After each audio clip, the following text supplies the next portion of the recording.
My dear children, warm welcome to TSAT educational channel. My heartfelt congratulations to everyone for crossing the SSC hurdle. All of you qualified in SSC examinations with a good score.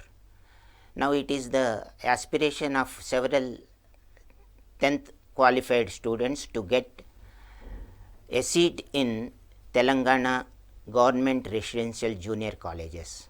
It's not a big task to get a seat in any government residential junior college if you have a little plan of action. Today let us discuss chemical reactions chapter, how the chemical changes will take place, what type of questions will be asked from this chapter. Let us discuss. Whoever set the paper, at least 5 to 8 questions will appear from this chapter. So it's a very important chapter for getting a seat in any residential junior college. See, the chemical reactions start in our life from the time we wake up from the bed.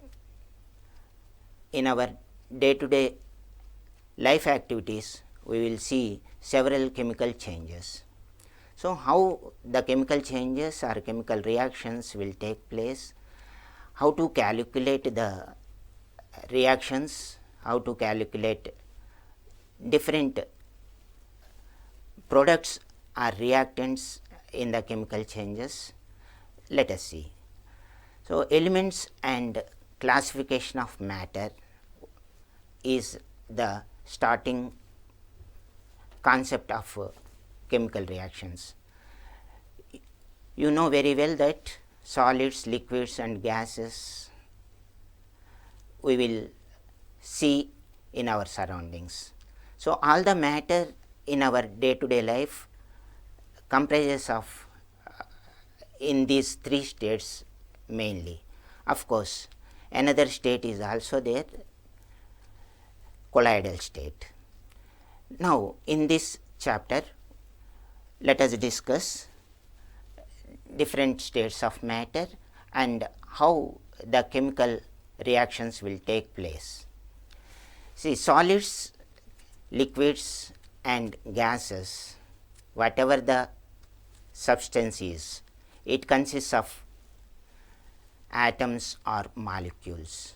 If the molecules or atoms are binded together very closely, it is called solid, and if the atoms loosely binded, then it is called liquid state. If the molecules and atoms are dispersed in the medium, it is called gas. So, these 3 states are interchangeable. Solids on heating, they will convert into liquid state, and the liquids, they will convert into solid state by freezing. Similarly, the liquids by evaporating or by heating, they convert into gaseous state. So, matter consists of different varieties of substances. What is pure, what is impure? What do you mean by pure matter? Purity means if the substance contains only the same variety of subatomic minute particles, it is called pure. But we don't see purest substance in our day-to-day life, because almost all elements contact with other elements and they will form different varieties of compounds. So, pure substance will be the compounds or the elements. Either compounds or elements, they will contain the same variety of atoms or molecules. The remaining substances, they are called mixtures. Again, mixtures means homogeneous and heterogeneous mixtures. Homogeneous mixtures, mostly the solutions. Almost all solutions, alloys are treated as homogeneous solutions or homogeneous mixtures. Heterogeneous means the uniformity will not be seen in the substance. The particles are not alike. Different particles, different variety of particles, different size of particles we will see in the mixture. Such substances like sand, dirt, these are called heterogeneous mixtures. Now, already we learnt about physical changes and chemical changes in your lower classes. What is a physical change? It is a physical one, by means it is a temporary change. If a solid substance convert into liquid, or liquid convert into gas, or the gas convert into liquid state or solid state again, it is called a physical change. The best example is ice. When you heat ice, it will convert into water. So, it is called liquefaction. When the water vapor condense into water, it is also a physical change. What about chemical changes? The chemical changes are permanent one. Once the chemical change occurs or happens, we will not get the previous substances. When a chemical change happens, we will get a new compound due to the substances participate in chemical change. Generally, compounds are made up of different varieties of elements. One or two elements combined together, one or many elements combined together to form different compounds. For example, if we heat sugar in a hot glass test tube, it will char into carbon, because sugar consists of three varieties of elements, namely carbon, hydrogen and oxygen. When hydrogen and oxygen comes out during combustion of sugar particles, the remaining charred material carbon can be seen in the test tube. It is a chemical process. With that charred carbon, we will not get the sugar particles again. The taste, the texture, the crystal state, everything will lost by sugar particles. Now, the combustion reactions will be seen in our day-to-day life regularly. See in this chart, wood is burning and we will get coal. When you heat a metal piece, it will not combust, but firewood or phosphorus like substances, they will burn and they will convert into different varieties of compounds. Discovery of modern elements. Antoine Lavoisier is treated as father of modern chemistry because he invented and he showed a path to all the scientists to find several elements from our nature, from our surroundings. Lavoisier mainly did some combustion reactions. With the combustion reactions, he concluded that every substance reacts with oxygen, maybe the element or another compound, it will react with oxygen and combust, then it will convert into some other compound. With this concept, so far we found 89 naturally occurring elements and 23 short-lived radioactive elements. Totally, by today, we know about 114 elements. All the elements are made up of the tiniest particles, which are called atoms.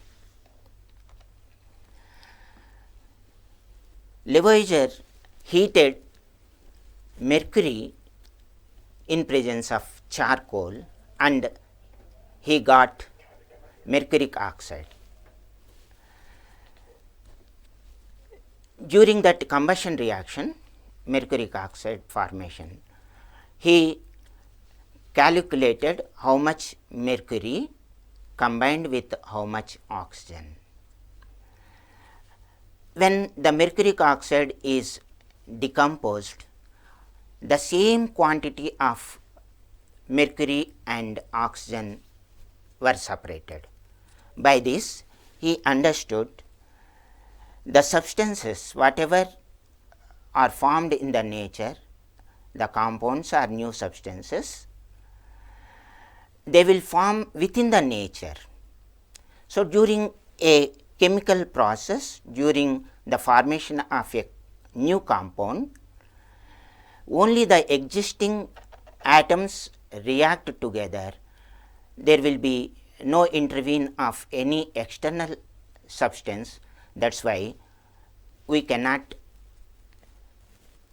measure excess quantity of substances during chemical process. Whatever the mass of the reactants, that will be same for the products. So, mass of reactants and mass of products will always constant and same. It is called law of conservation of mass. Later, Priestley, a prominent chemist, produced oxygen gas by exposing mercuric oxide to sunlight. So, Lavoisier, Priestley is the founder of oxygen. With the invention of that oxygen element, the scientists started to find new elements. As we discussed earlier, there are 112 elements which are known so far, and 2 more elements are there, but we do not know the physical and chemical properties thoroughly.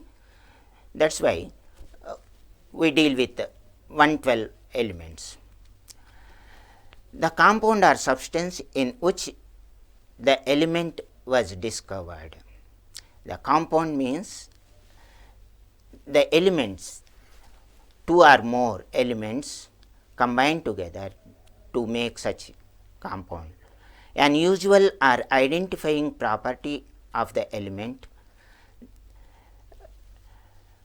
by virtue of places, by virtue of cities and countries where the elements found. Okay. So, we named all these elements according to the following criteria. The element were abundantly available. Basing on that place, we gave names to the elements. And some elements were named after the famous scientists. And Greek scientists studied the chemicals thoroughly. So, basing on Greek mythology, several elements were named after some goddesses or the planets. For example, Mercury. Mercury is a planet. Mercury is a substance we know very well from very olden days. So, mercury is an element. It is named after Mercury because of its appearance. Some astronomical objects also considered to name the elements. Here are some of the symbols Dalton used for atoms. So, to mention the atoms, to denote the atoms, in olden days, like Dalton, other scientists gave some symbolic representations to the substances. Ammonia, gold, zinc, sulfuric acid, etc. They gave symbols. Nowadays, we are using the molecular formula. Let us discuss it later. The earth is comprised of mainly the aluminum, iron, oxygen and silicon. In earth crust, almost 88% of elements appear in our earth crust. Water on the surface and in the air as clouds and fog is made up of hydrogen and oxygen. So, water is the essential substance for a living being. Water is also a compound, it is a chemical, it is made up of two elements called oxygen and hydrogen. So, atomic theory was postulated by Dalton. Dalton postulated some theories. Every element is composed of tiny particles called atom.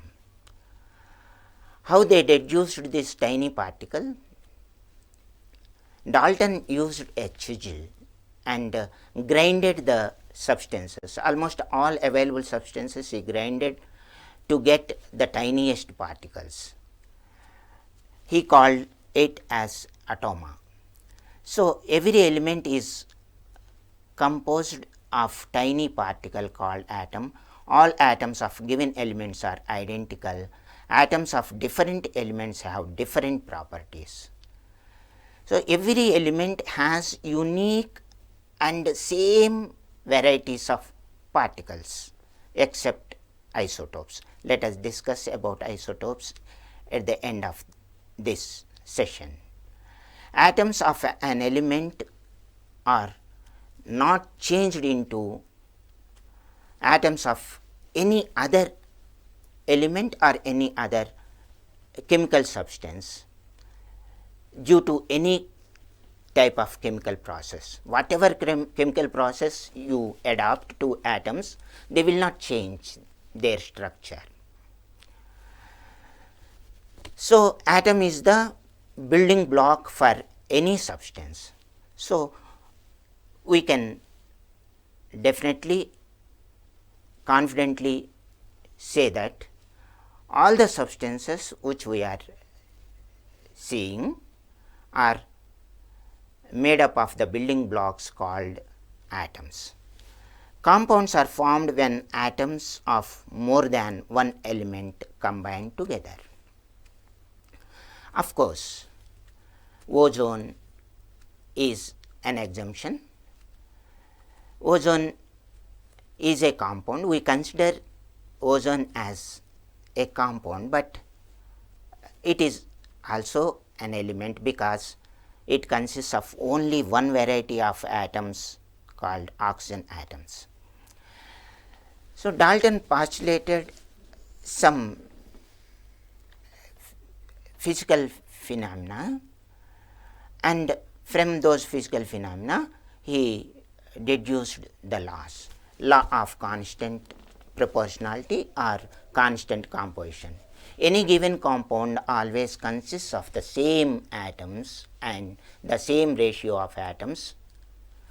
For example, water always consists of oxygen and hydrogen, already we discussed, and it is always consists of 89% oxygen by virtue of mass and 11% of hydrogen by virtue of mass.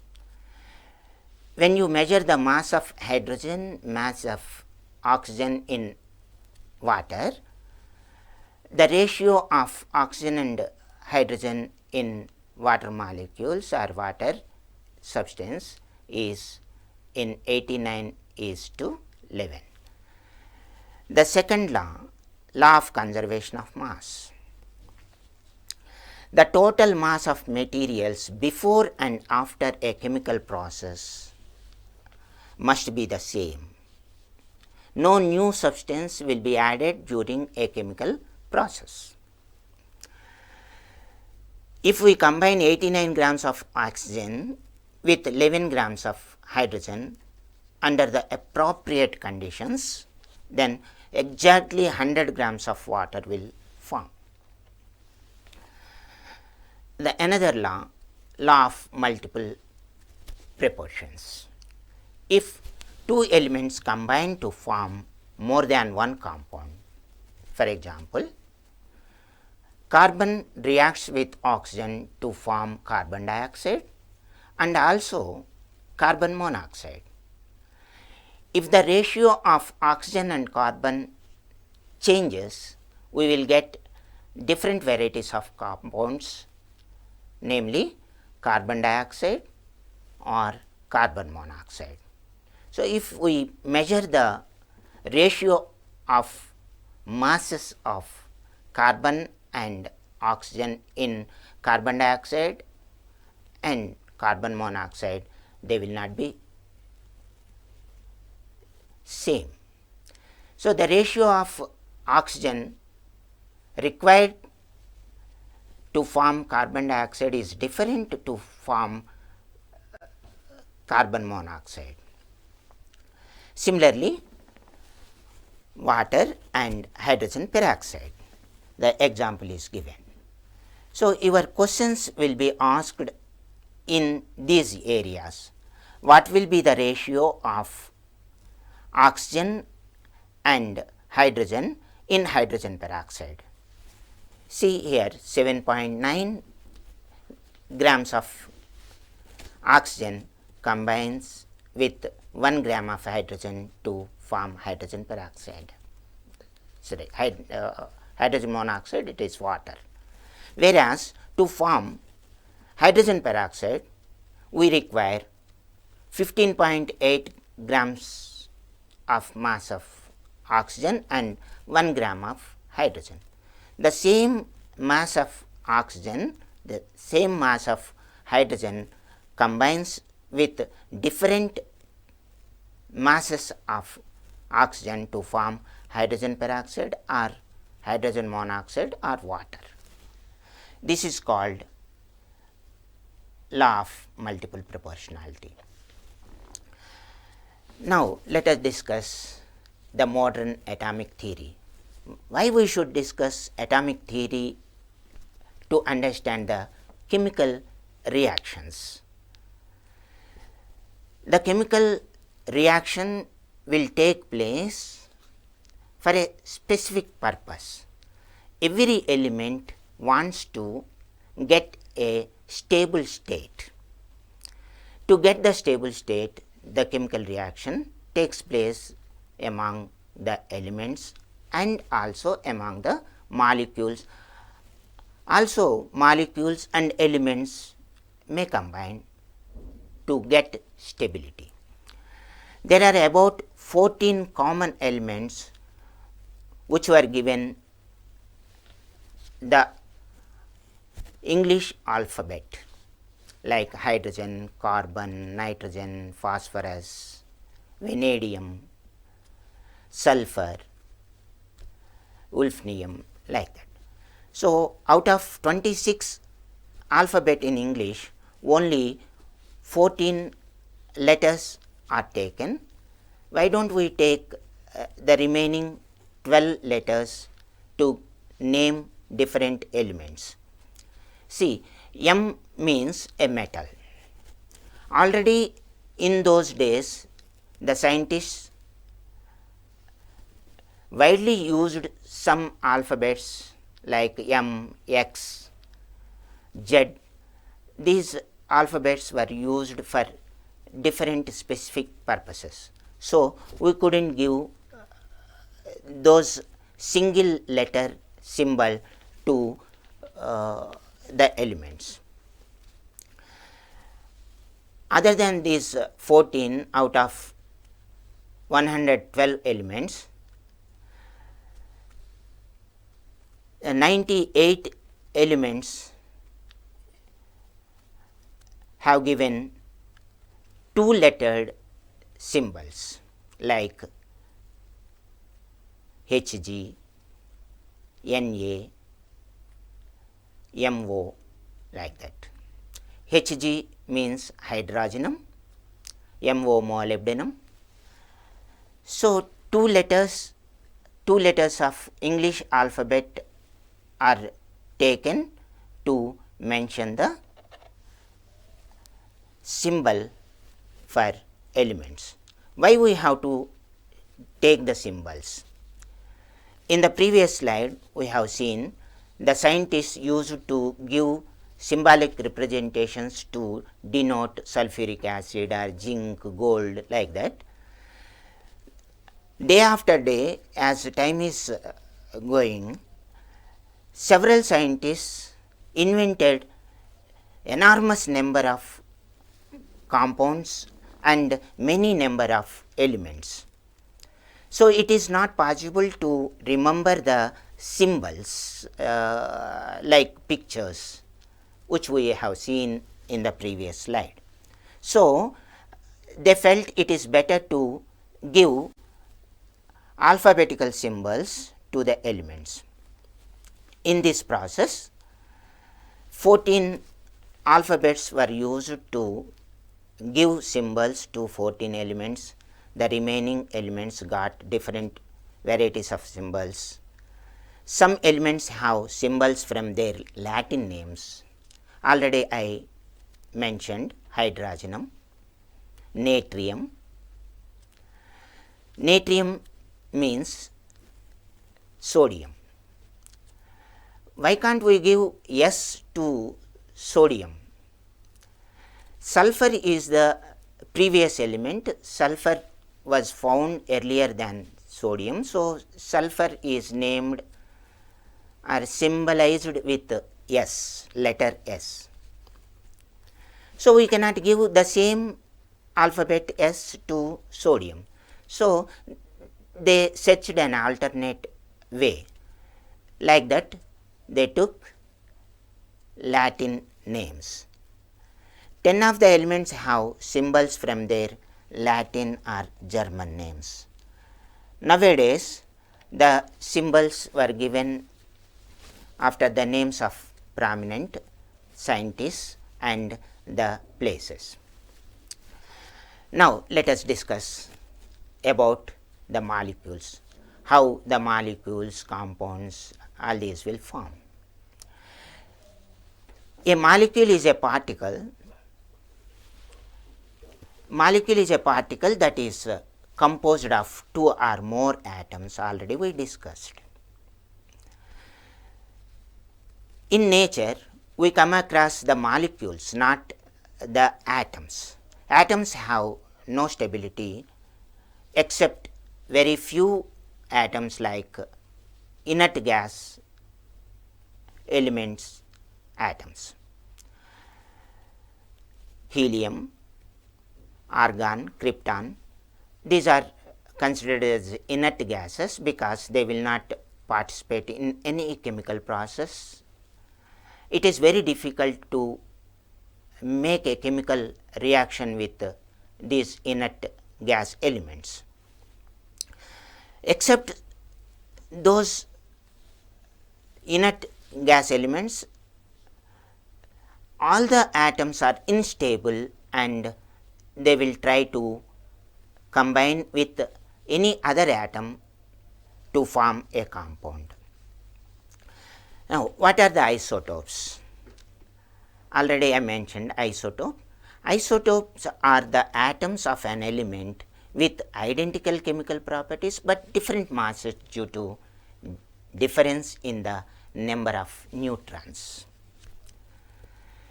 So, isotopes and atomic mass, these things we will discuss when we deal with atomic structure. For this chapter, we must understand a little bit about isotopes. Isotopes means the atoms of the same element, they will have different atomic masses. That means the number of neutrons will change. In the beginning, I told every element will possess unique varieties of atoms.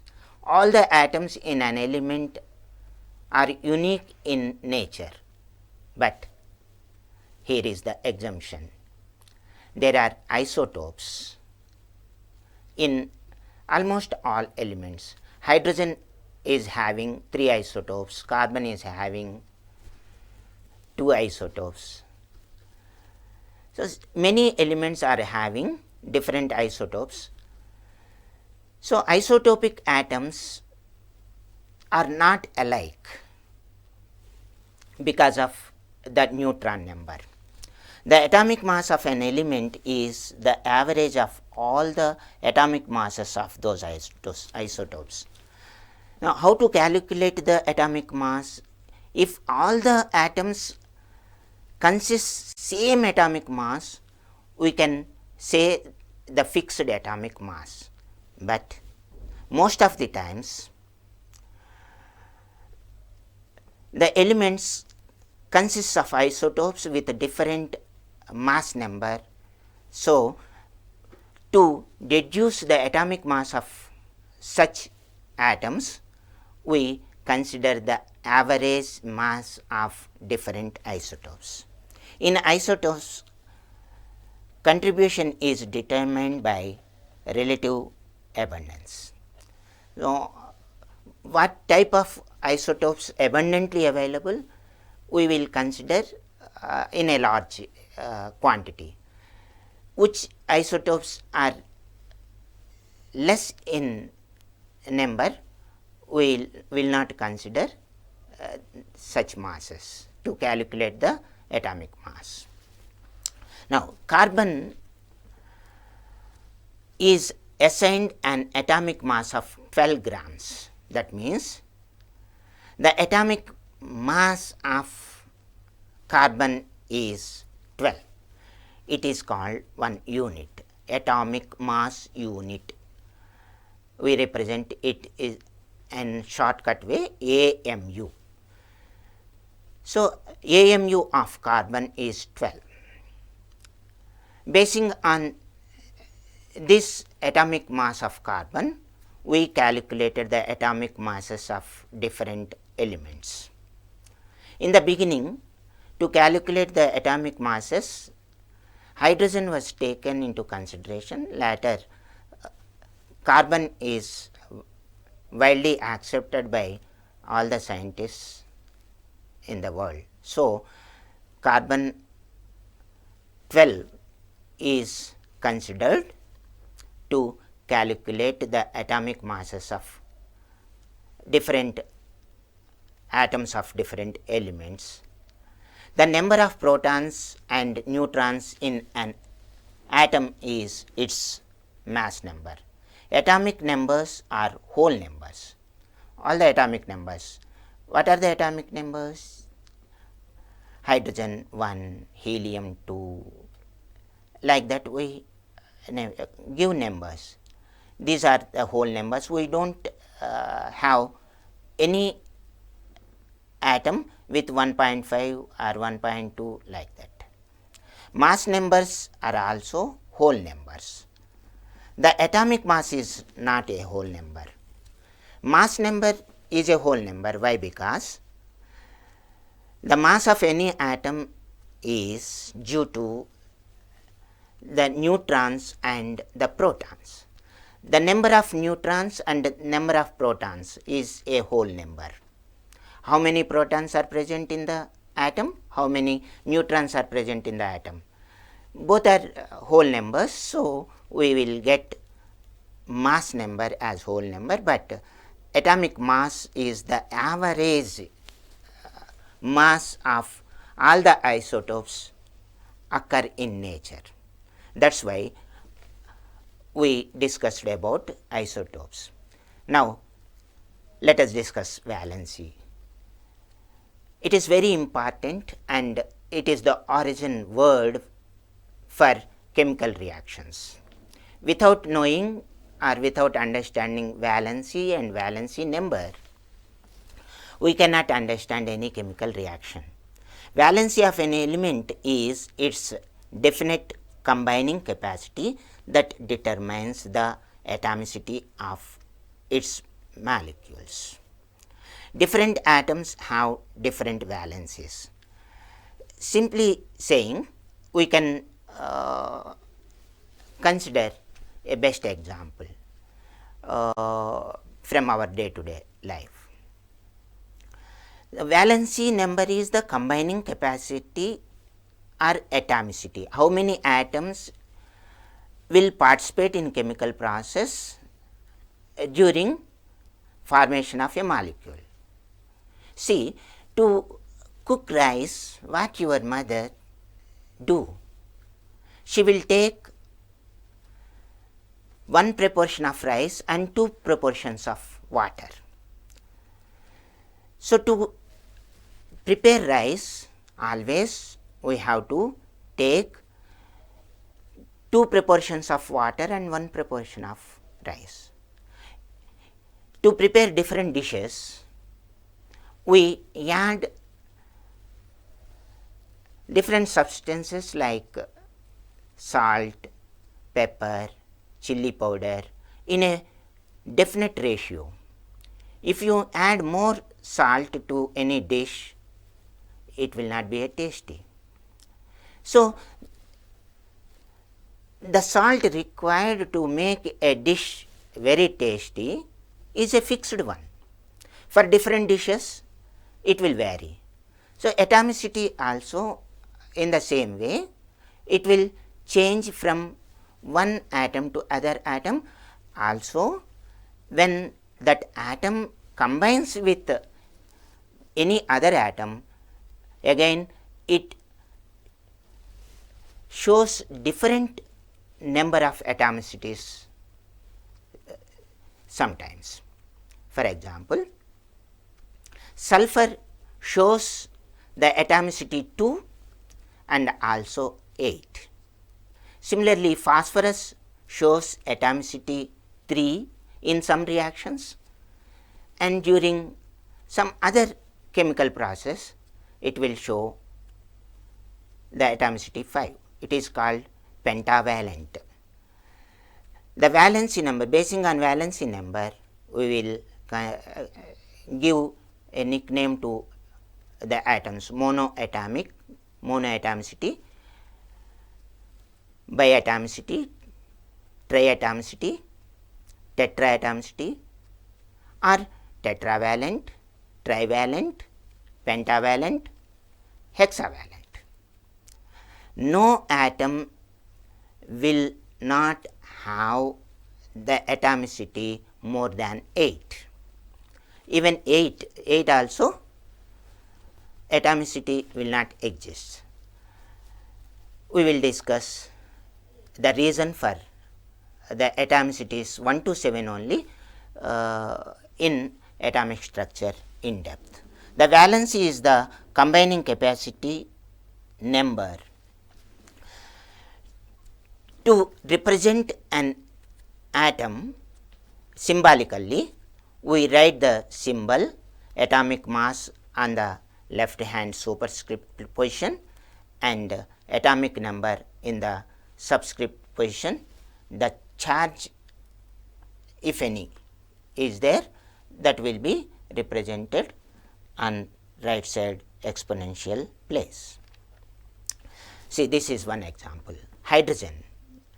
Hydrogen is having one proton and one electron. The number of neutrons present in hydrogen is 0. But if any hydrogen atom possesses a neutron, it is treated as isotope. Some hydrogen atoms consist of one neutron or two neutrons. So, we will see three isotopes for hydrogen, namely H1, H2, H3. What is that 1, 2, 3? It is mass number. So, on the exponential position, we showed the mass number. H1 is normal hydrogen atom. If it is 2, it is an isotope. If it is 3, it is another isotope, like that. Now, sodium. The mass number of sodium is 23 because there are 12 neutrons in sodium nucleus and 11 protons. We will not consider the electron number in measuring the mass because the mass of electron is apparently low. Almost 1080 electrons mass is equal to the mass of one proton. So far we know only 114 elements. The last highest atomic number element will possess only 114 electrons. It is much more less than the mass of a proton. So, we will not consider the mass of electrons during calculating the mass of any atom. Now, the elements will be classified into different ways. See, from these concepts we will get the questions. Please try to understand the sentence thoroughly. From the sentences only we will get the questions in the entrance examinations. Any competitive exam, all the questions will be prepared with these concepts only. Right. Elements that are usually solids at room temperature, most elements are metals. Metals have specific qualities and nature properties like conductivity of electricity, malleability, ductility, like that. Non-metallic elements in the upper right corner of the periodic table. And apart from metals and non-metals, there are metalloids. Metalloids are the elements which are changing their metallic property into non-metallic property. That means they do not have the fixed metallic property. For example, mercury. Metal means it is a solid which will make some sound and which can be malleable or ductile. We can make the wires of the metals. Mercury is at room temperature, it appears to be a liquid, but it is considered as metal. So, some elements which are not having specific metallic properties or specific non-metallic properties, those are called metalloids. Now, let us come to the part, the main purpose of this chapter, describing a chemical reaction, calculations, how to make sums in chemical reactions, what type of questions will be asked in this chapter. Let us discuss one after one. In a chemical reaction, the reactants are written at the left hand side and the products on the right hand side. They will be separated with arrow mark as shown here. See, reactants and products. When a chemical process has taken place, how much quantity of one element, how much mass of one element reacted with how much mass of another element, we will calculate. So, this number is called coefficient. In this reaction, to understand it very clearly, two molecules of hydrogen reacted with one molecule of oxygen to form two molecules of water. రెండు భాగాలు లేదా రెండు అణువుల hydrogen ఒక అణువు ఆక్సిజన్తో చర్య జరపడం వల్ల రెండు అణువుల నీరు ఏర్పడింది. So these two substances, hydrogen and oxygen, these are called reactants, and water is the product from this reaction. During writing a chemical reaction or chemical equation, we use these symbols. In the examination, if they give this symbol, what I exposed now, this arrow mark, left arrow and right arrow together. So, what the symbol represent, they will ask in the question. It is called a reversible reaction.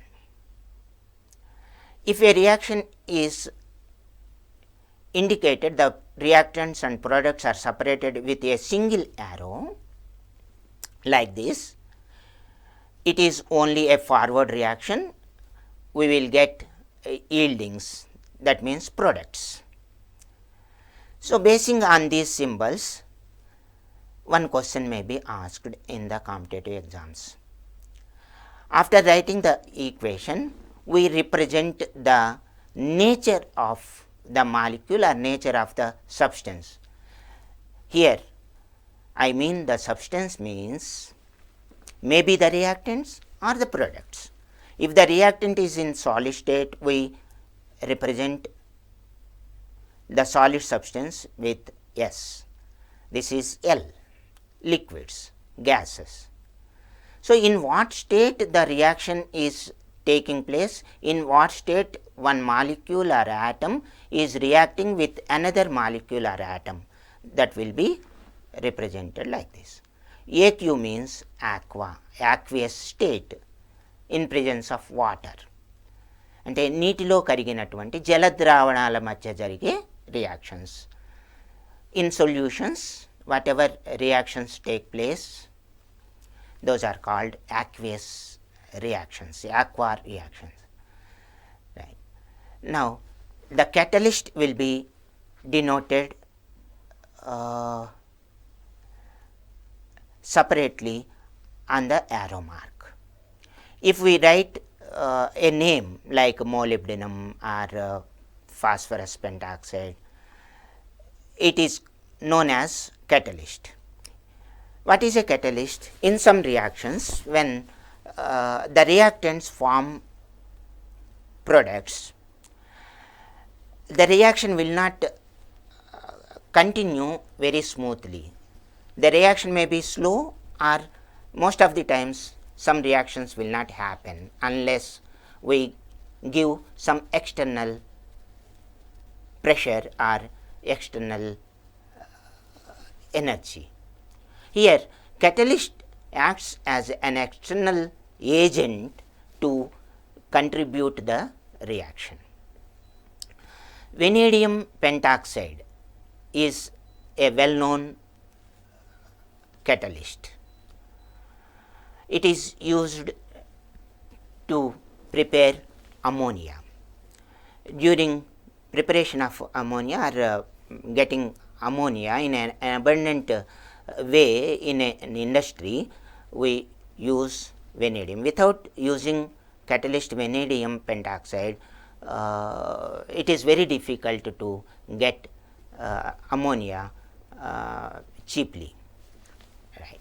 Now, heat reactions. This delta symbol is there.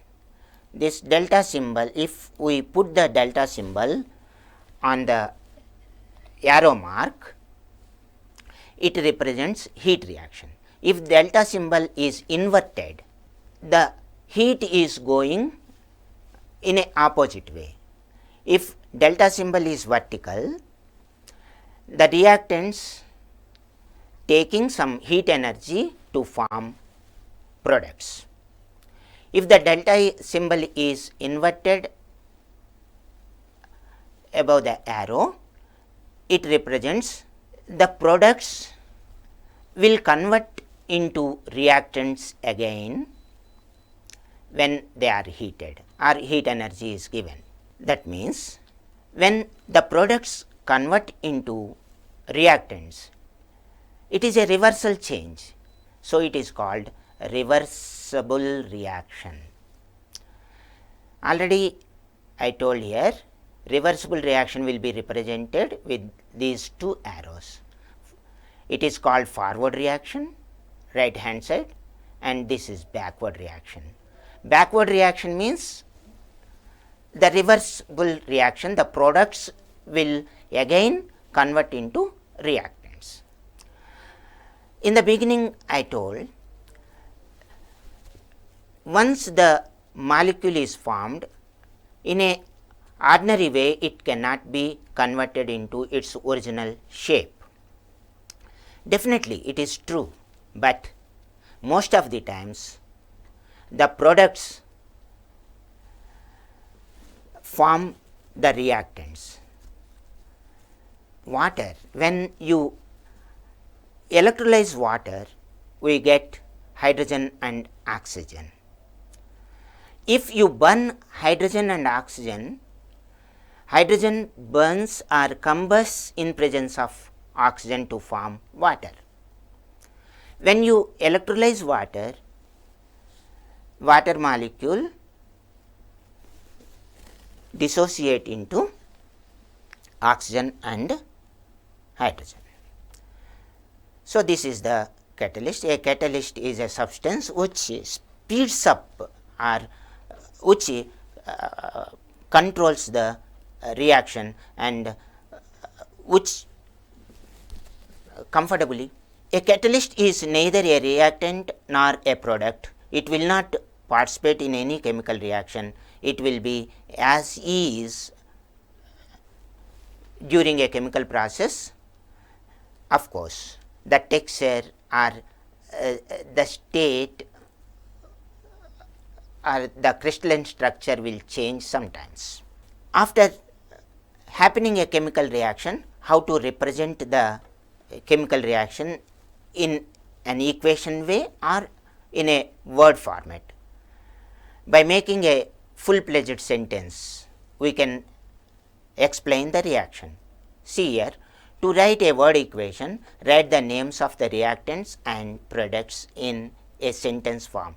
That means, two molecules of hydrogen reacted with one molecule of oxygen to form two molecules of hydrogen monoxide or water. This is a word format. The same word format will be represented in the form of equation. Why we should write equations? It is very difficult to write the words, sentences for all the reactions. It is a lengthy process and also a time taking process. That is why we give symbols to the elements, and using valency numbers we write the molecular formulae by using molecular formulae, we write the equation like this.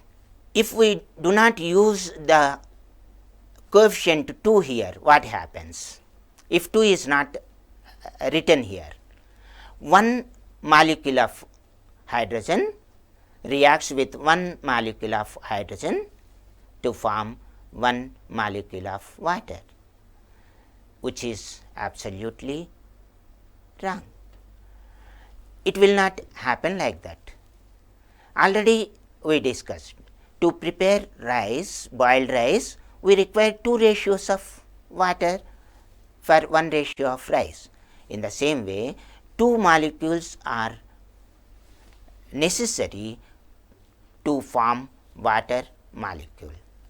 So, word equations and chemical equations, mathematical equation, it is sometimes known as mathematical equation also. See another example, sodium. The state of sodium atoms are denoted here. Solid state sodium reacted with liquid state water molecules to form sodium hydroxide. Sodium hydroxide always forms in aqua region. In presence of water only, sodium hydroxide will form. During this process, we will get the gaseous substance hydrogen. So, it is denoted with G. Now, another example, sulfuric acid H2SO4 in aqua state reacts with barium chloride BaCl2 in aqua state to give barium sulfate and hydrochloric acid. So, aqueous sulfuric acid and aqueous barium chloride react to form solid barium sulfate and aqueous hydrochloric acid as shown in this figure. So, there are other examples. Iron hydrate forms iron oxide and water. Hydrochloric acid reacts with sodium hydrocarbonate or sodium bicarbonate to form sodium chloride. Okay. Thank you.